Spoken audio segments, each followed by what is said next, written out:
반갑습니다. 정승열입니다. 저는 4-1 구획에서 지금 거주하고 있고요. 현재 청량리 쪽에서 청년주택 현장 대리인을 맡고 있습니다. 태어나길 여기서 태어났습니다. 상감초등학교 나왔고요. 배문중고등학교 나와서 너무나도 이 길을 잘 알고 있습니다. 부부약국도 알고 있고 미성식당도 알고 있고 누구보다 이 동네를 사랑합니다. 오늘 이 자리에 쓴 이유는 건설업계가 굉장히 어렵습니다. 분담금 문제 여러 가지 궁금하신 것도 있을 것 같아서 실제 살아있는 내용들을 전달해 드리기 위해서 이 자리에 섰습니다. 어쨌든 이런 기회를 주신 추진이에게 다시 한번 감사 말씀드리고요. 제 얘기 시작하도록 하겠습니다.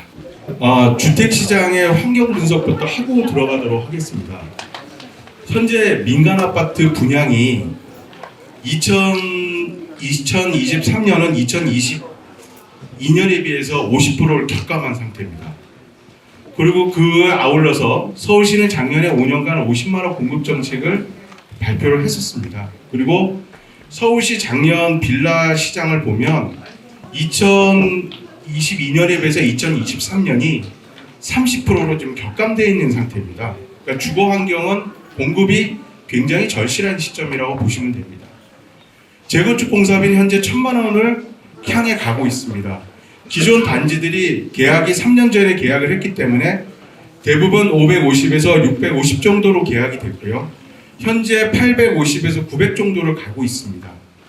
이게 지금 분담금 문제로 터져 나오는 겁니다. 이때 뒤에서 다시 한번 자세하게 말씀드릴 거고요. 하나 이제 잊지 말으셔야 되는 게 근생 분양이 사업주의 굉장히 발목을 잡습니다. 보통 근생 분양가는 아파트 분양가 2배 내지 3배를 보는데요. 지금은 이것이 분양이 안 되다 보니까 실제로 돈이 남았음에도 불구하고 빈 상가만 남아있는 이런 문제가 돼서 설계에서 저희는 근생을 최소화시키려고 노력을 했습니다. 근생이라는 건 상가를 말씀드리는 겁니다. 이거는 성동구에 대한 얘기인데요. 초고층을 짓다 보면은 초고층과 고층과 중층을 짓다 보면은 건물 가격이 30%씩은 올라갑니다. 공사비가. 그건 여러 가지 요인이 있겠지만은 중간에 소방층이라는 것도 들어가야 되고요. 공사비가 어떻게 보면 더블 이상도 올라가는 경우가 생깁니다. 결국 밑에서 보시면 100층 건물보다 30층 2개가 훨씬 경제성을 보면 좋다는 겁니다. 근데 왜 이런 얘기가 나오기 시작했냐? 분담금 문제가 나오기 시작한 겁니다. 공사비에 대한 리스크가 커졌습니다. 서울시 저희 얘기를 하겠습니다. 서울시 평당 분양가가 2023년에 용산구가 1등을 했습니다. 4,455만 원이고요. 은평구, 도봉구, 구로구는 3,000만 원을 밑돌고 있습니다. 그래서 서초, 강남은 어디 갔냐고 하실 수도 있는데 작년에 분양한 게 없습니다. 그래서 여기 빠져 있고요. 송파구는 3,598만 원이 신고가 돼 있습니다. 다음. 용산지구의 환경 분석을 한번 해보겠습니다. 현재 한남 재개발이 용산역 개발이 어느 정도 진행이 됐고요. 이 축이 청파, 용문, 후암지구로 넘어오고 있습니다. 후암지구의 강점은 뭐냐면 교통 인프라입니다. GTX가 연결이 되고 어떤 교통망이 연결되고 앞에 공원은 한남하고 나눠 가지겠죠. 이건 컬처라고 하는데 문화와 교통이 중심이 되는 곳입니다. 가격이 상당히 올라갈 수 있는 지역이라는 얘기입니다. 다음. 지금 특례구역에 대한 여러분들하고 같이 생각하고 싶은 게 두 가지가 있습니다. 사업성과 사업 속도인데요.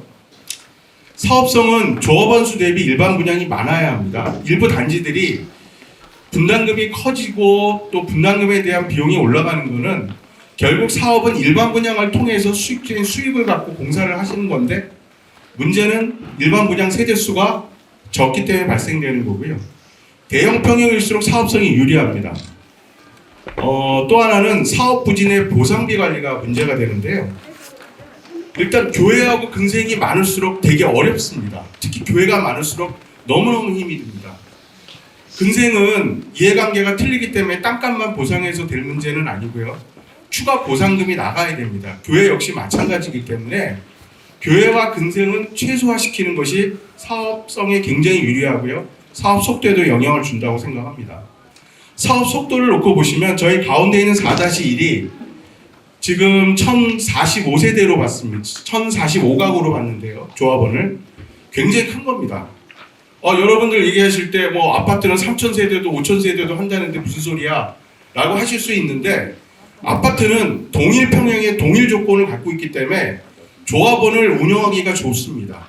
또 같은 방향을 보고 있는데 우리는 여기에 빌라도 있고 단독주택도 있고 여러 형태의 집들이 있기 때문에요.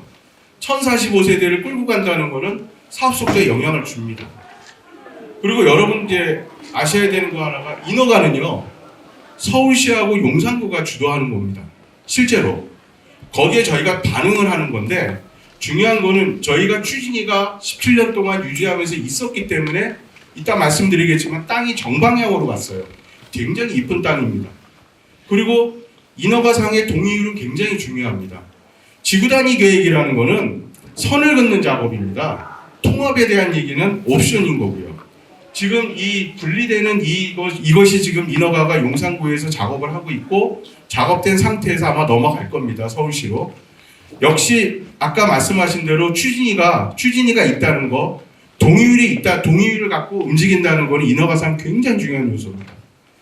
지금 세대수는 설계 쪽에서 말씀하시겠지만 총 세대수는 1850세대로 봤고요. 평균 층고는 13층, 최고 층고 18층으로 봤습니다. 용적률은 230%로 봤고요. 전체 평형을 놓고 보면은 84 타입이 여러분이 아시는 30평형대입니다. 그게 반 정도가 되고요. 전체는 77%가 대형 평형으로 꾸며져 있습니다. 사업 분석입니다. 조합원은 1045세대로 봤고요.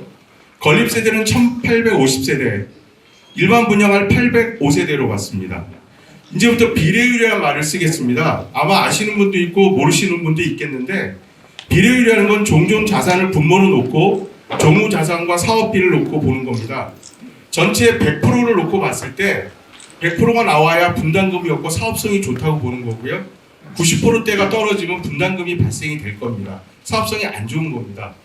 결국 무슨 얘기냐면 대지비에서 분양수익과 지출을 뺐을 때 내 돈을 안 들이고 공사를 할 수 있냐 없냐의 문제입니다. 그리고 이거는 개별로 다 틀리기 때문에 누구라고 말씀할 수는 없지만 앞으로는 비례율이라는 말을 쓰도록 하겠습니다. 다음.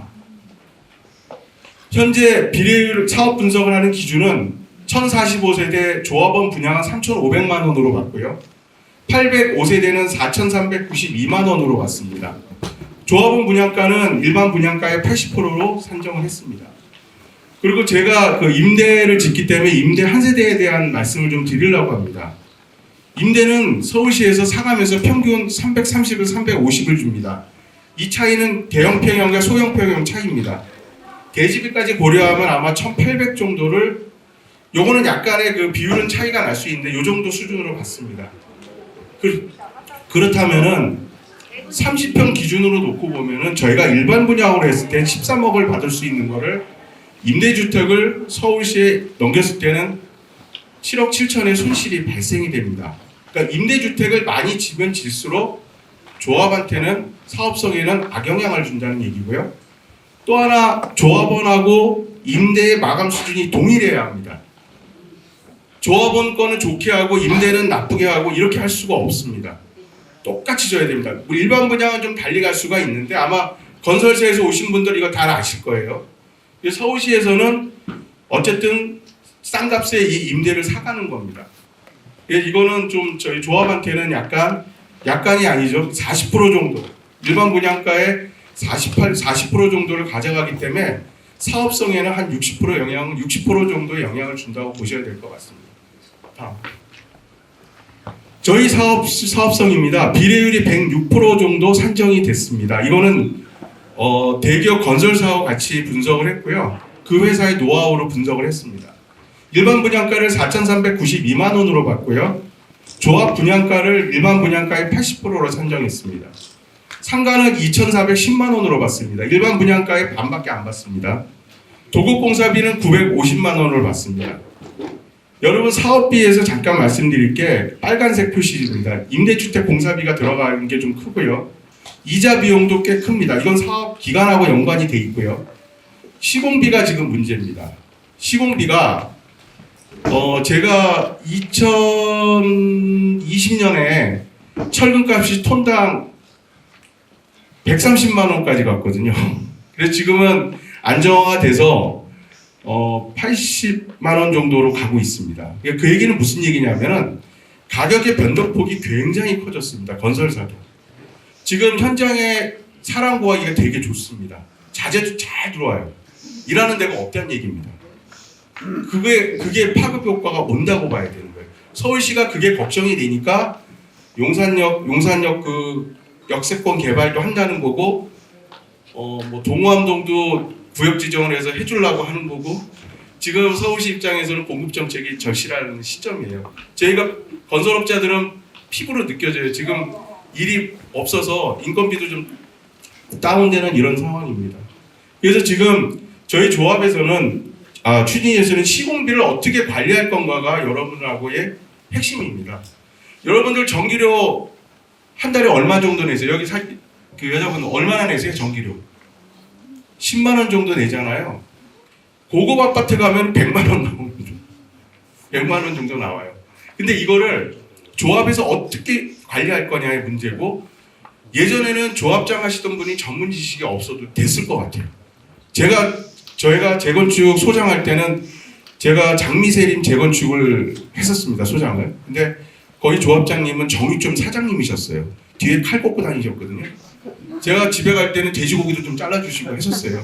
근데 이제 문제가 뭐냐면, 시공사는요, 여러분들 여기 아무리 날고겨도 그 재건축을 한번 경험해 보실 일이 많지 않으실 거예요.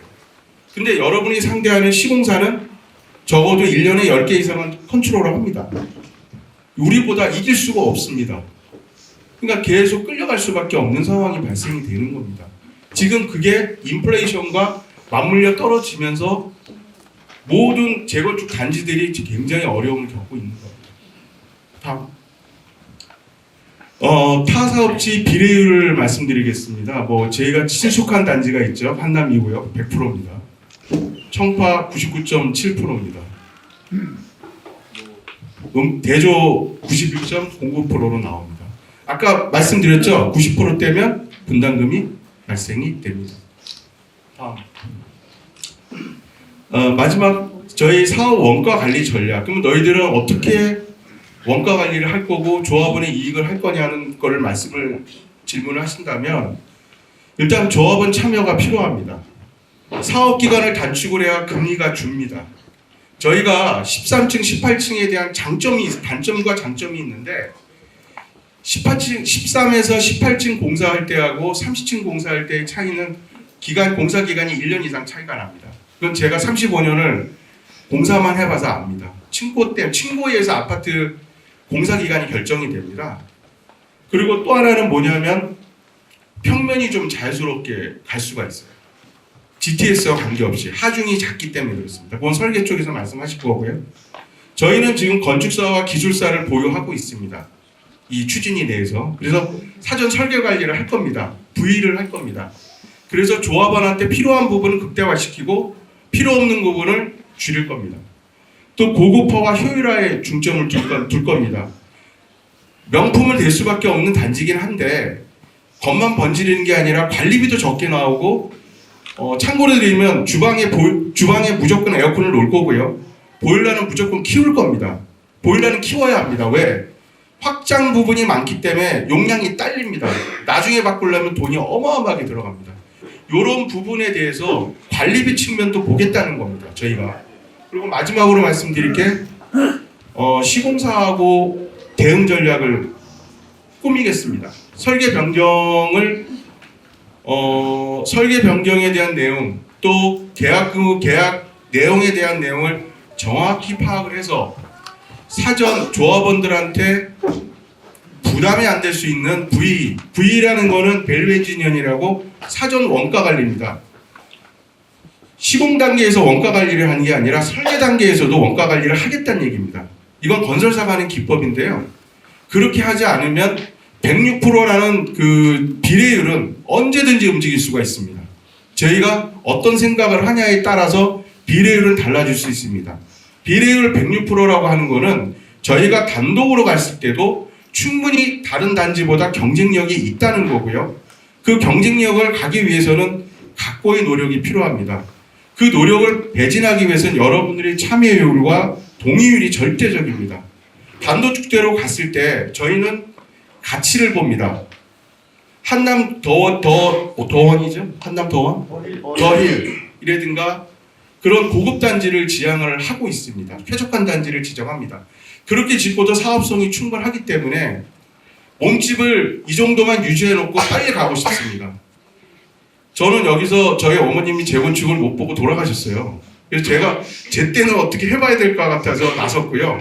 어쨌든 저도 이 추진위에 제 힘을 보태도록 최선을 다할 테니 여기 계신 분들도 저희한테 많은 협조 부탁드리고 격려도 좀 부탁드리겠습니다. 이상 마치겠습니다.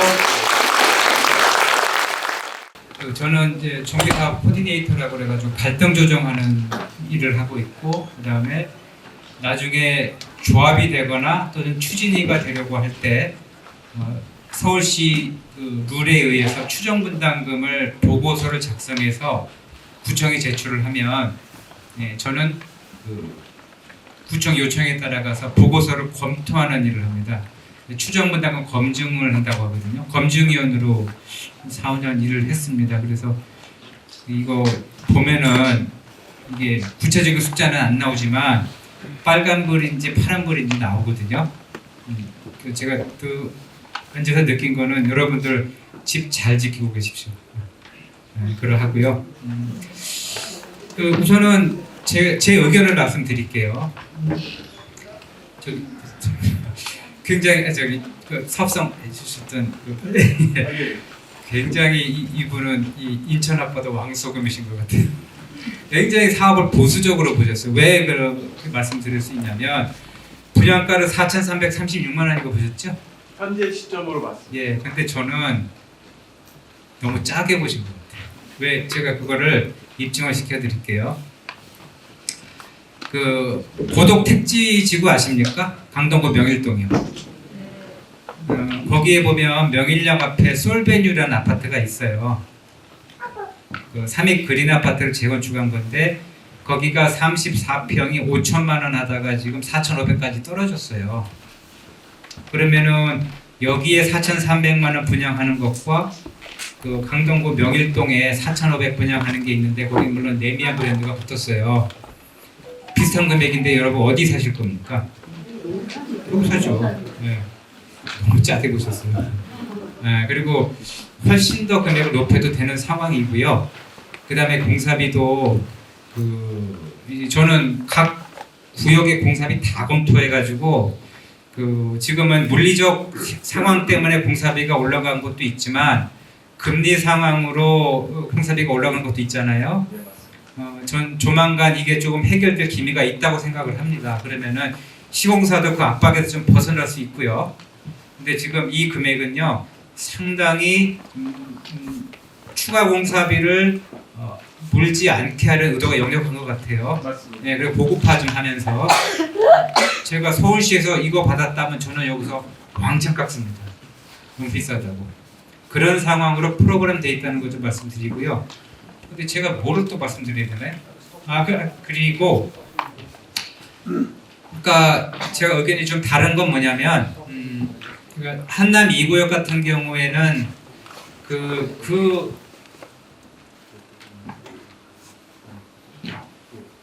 한남 2구역 같은 경우에는 조합원 분양가 일반 분양가를 10% 했는데요. 그 상황 지금 770의 공사비가 얹어질 겁니다.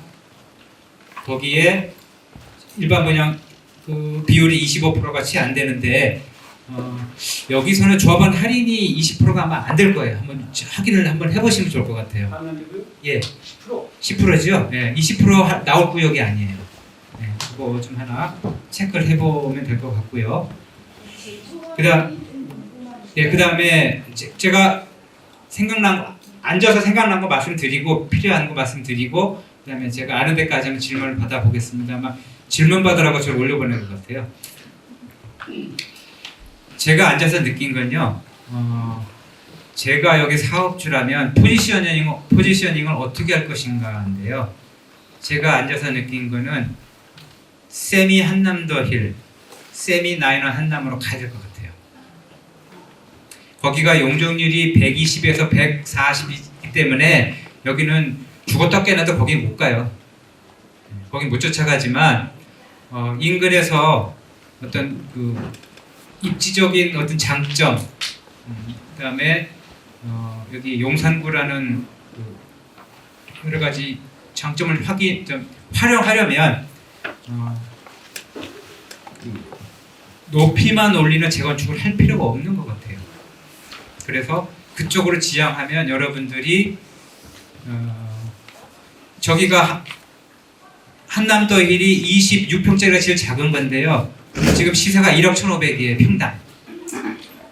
평당 1억 1,500이고요. 지금 4,300 하셨는데 이거는 너무 낮은 것 같아요. 그러면 여기에서 1억 1,500 사이 어딘가 형성되겠죠. 여러분들이 그 지향하는 바로 갈 겁니다. 그렇게 판단하시면 될 것 같고요. 그 다음에 저는 오히려 이익을 어떻게 처리할 것인가를 좀 생각을 했어요. 그 정도로 지금 양호한 곳이거든요. 이익은 이렇게 처리하시면 제일 합리적일 것 같습니다. 그 베볼렌 효과라고 있죠, 경제 용어에. 그 지금 돈이 남는다고 해서 상판을 이태리 대리석으로 하고 독일제 수전으로 하고 이렇게 하면은 제일 뒤에서 웃는 건 죄송합니다. 시공사가 제일 웃어요. 그래서 합리적으로 가시고 관리 처분을 해서 착공을 하시고 일반 분양을 하면 그때의 이익이 얼마 나오는지 가늠이 돼요. 그리고 분담금이 어떻게 되는지 확실하게 점점점 나오거든요. 그때의 남은 돈을 어떻게 처리할 것인가에 다시 모여서 그때 원하시면 이태리 대리석 하셔도 되고 독일 수전 하셔도 되거든요. 그렇게 가시면 착오가 없습니다. 그게 현명할 거라고 생각합니다. 초반부터 너무 이 블로핑에 너무 휘둘리시면 안 됩니다. 그렇게 하시면 여러분들 집을 잘 지킬 수 있는 구역이라고 생각이 되고요. 혹시 제가 질문을 받아보고 궁금하신 거 자료를 만드셨던 분은 좋은 얘기만 할 거다라고 생각해서 저를 올려보낸 것 같은데요. 제가 질문을 주시면 아는 데까지 답변 받고 내려가겠습니다. 네. 좀 저희가 앞서가는 것 같긴 한데 제가 알기로는 잠원동 메이플자이가 이번에 분양을 했는데 34평이 25억이 일반 분양가였던 걸로 알고 있거든요. 네, 근데 아까 이제 우리 같은 경우는 34평형 기준으로 한 15억 잡고 80%를 조합원 분양가로 잡으셨는데 그게 그 80%가 조합원 분양가가 룰로 정해져 있는 건가요? 아니에요. 그건 아니군요. 네. 그건 어떻게 되냐면은 네, 그 메이플 자이는요 7개 단지가 전부 합해서 한 재건축이에요. 그리고 일반 분양이 되게 작아요. 그래서 그 일반 분양가하고 조합원 분양가가 같을 거예요. 그러니까 아까 제가 한남 2도 이상하다고 20% 할 상황이 아닌데 그렇게 한 거고요. 거기는 일반 분양가, 조합원 분양가 같은 상황이라는 거. 그리고 20%는 이 기조가 유지가 된다면 조금 더 내려갈 수 있어요. 그 서울의 강북구는요. 강북구는 그 단독 주택 지역이 많아요. 그래서 개발이 덜 돼. 그러니까 이게 정비 사업은 이익을 많이 남기려면 그 구역이 그 동네가 개발이 덜 돼야 돼요. 여기 대표적으로 개발이 덜 된 곳이잖아요. 강북구 같은 경우는요. 놀랍지만 60%까지 내려가요. 기도해요. 일반 분양가, 조합원 분양가가 일반 분양가 60%. 그거는 주민들이 결정하는 거거든요. 다만 중간 과정에서 그 서울시에서 보기에는 이게 블로핑 아니냐, 좀 높여 나중에 탈나지 말고 그렇게 권유는 하거든요. 그런데 그렇다 해도 관리처분 단계에 가서 두들겨 보니까 돈이 남아. 그러니까 좀 더 내려가야 되겠어. 예컨대 75%까지 내려간다. 가능합니다. 일반 분양 숫자를 많이 지키는 게 관건이에요.